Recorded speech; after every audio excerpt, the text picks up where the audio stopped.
Each partnership is distinguished by the reciprocal nature of the work. The community members bring important expertise. The faculty bring a different perspective of expertise. Intentionality, communication, design. These are some of the essential features of collaboration that builds the trust essential for mutually beneficial partnerships. On behalf of the university, I want to thank our partners for the grace that you show our students as they learn, perhaps sometimes gradually, how best to help your organization. Bringing all of these stories together provides the larger narrative of our collective impact in the region. Let the stories begin.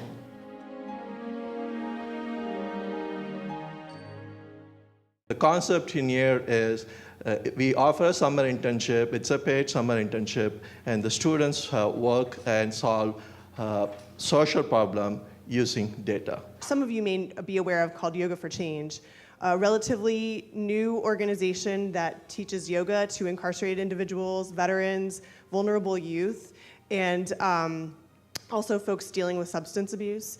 This organization knew that it was making an impact, but it really had no way of quantifying that. And through working with the students that were part of Data Science for Social Good, were for the first time able to quantify the impact of their programs. For folks who participated, there was a significant decrease not only in blood pressure, but also a quantifiable increase in mood. And because of this partnership, it has led to quite a few opportunities for this organization.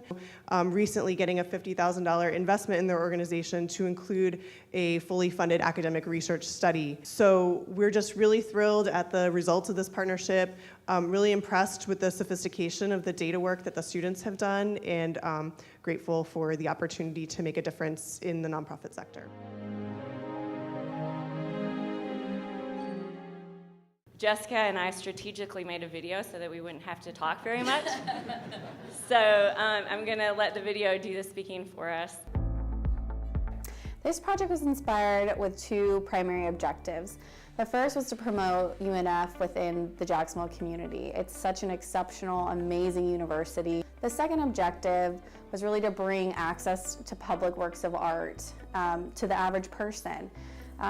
You know, most people have to go to a museum to see something beautiful.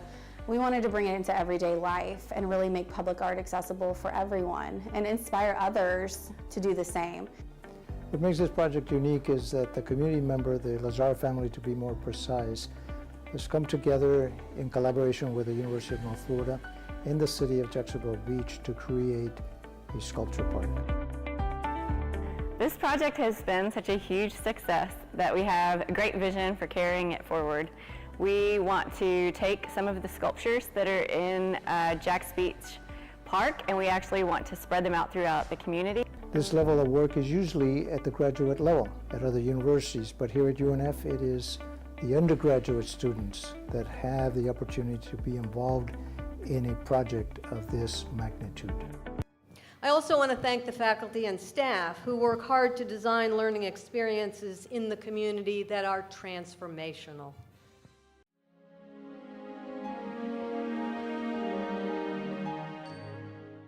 One of the chief things we do is field work, and there the students respond in being out in the field.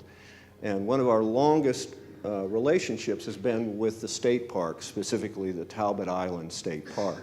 We're helping them get ready to open up an area to the public that'll have a walkway and interpretive information based on the excavations done by UNF and their students. We've been very fortunate to partner with the National Park Service, and this is an example of work that's ongoing up on Black Hammock Island at Cedar Point. There in 2005, we uncovered evidence for basically a lost mission, the mission of Santa Cruz, which, interestingly enough, is a refugee population from St. Simon's Island as the British attempt to control the area. I couldn't not say something about Fort Caroline, since that's been a continual quest of ours over the years.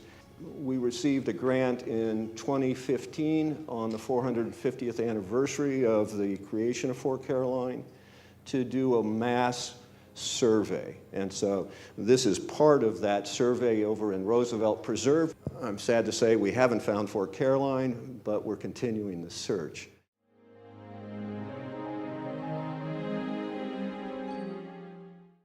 So the program itself, Camp Osprey, was developed based on the idea that employers are looking for leadership skills in new college graduates, as well as the fact that our experience in schools, we found that students were lacking leadership skills to help them manage their time, set goals, and achieve success. So we developed the program in partnership with Taylor and the College of Education, where our students taking the Introduction to Leadership class would learn leadership skills and then teach those same leadership skills to students in the community. And our partnerships have expanded to not only Northeast Florida, but schools in Miami-Dade County, North Carolina, and even Texas. And through virtual partnership and through the team at CERT, we've been able to connect with students who are unable to get to campus and unable for our mentors to get to them. They've been able to connect with us through our virtual partnerships. This research and this work that we've been able to do has actually been an amazing opportunity for us to brand UNF on a much larger scale in areas that we never thought possible, including national and international presentations and publications. And our expansion is truly due to our support from our partners, going from 20 students to over 850 in less than 2.5 years. Looking at the friends we've developed with River City Science Academy, with NEFEC, Tiger Academy, Lakeshore Middle, Twin Lakes Middle, and schools throughout the region, I know our future is truly bright. Let's also thank UNF students who trust us when we ask them to take on challenges that seem beyond them. What makes this partner special is 4 things. The first is that our partnership is with the entire resettlement community, all 3 agencies that are listed there. The second is the length of time. Thanks to Heather Burke, this partnership began in 1998, so this fall I just took it over. I took it over in 2010, so this fall it's 20 years, which I think is amazing. Another thing that's important about this partnership is the number of people who've been impacted. Since 2010, when I started keeping my own records, I'm counting about 1,500 students, which is about 150 to 200 a year for the last 8 years, and approximately 1,400 refugees, both adults and kids, which also means 4,500 to 7,500 hours of volunteer annually, 2,400 of which translate into direct financial support for our partner agencies. And the last thing that I think is really unique about our partnership is that the students that we're working with, the UNF students, are freshmen. Our students who are working directly with our partner agencies show a high degree of decentering, which means a decrease in self-absorption and an increase in civic engagement. We also see changes in perspective and sense of self having an impact in the community. They have an appreciation for what they have, critical thinking, appreciation, diversity, and understanding of the complex issue of immigration.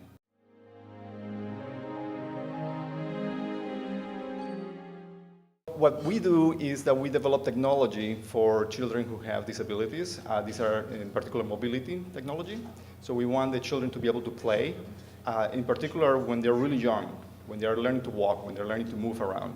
And that is because at that age is when they're acquiring the skills, critical skills, that are going to be very useful later on in life. If a child is unable to move, if they're sitting in a corner and they're unable to play with other kids, they don't acquire communication skills, social skills, and so on. Now teaching, this is something that we're very proud of. We have the only course in the United States where we have engineering students working with physical therapy students in the classroom as a team. Okay, we actually have 2 NIH grants. These are grants from the National Institute of Health. And we have been very successful to the point that we have, I get emails all the time from research-run universities, teaching universities from the West Coast to the East Coast, asking from our curriculum for our syllabus, how are we doing this, how did we come about this class? As a therapist, I love the fact that my kids are getting to do something when I'm not there. I can monitor it from a distance if I want to. So there's ways we've interacted to put that into the cars as we've developed them. We also have the opportunity to see what that child can do more. We know that practice is what makes those improvements, and so giving them an opportunity to practice all the time when I'm not there, when the family can't interact with them, is so important. So I think it's important, and you'll see on the bottom there, we identified about 50% don't get that early mobility otherwise. So this is an opportunity that so many of our children, so many of my patients have had the opportunity to be impacted and start interacting earlier and developing sooner. So I'm so thankful for that partnership.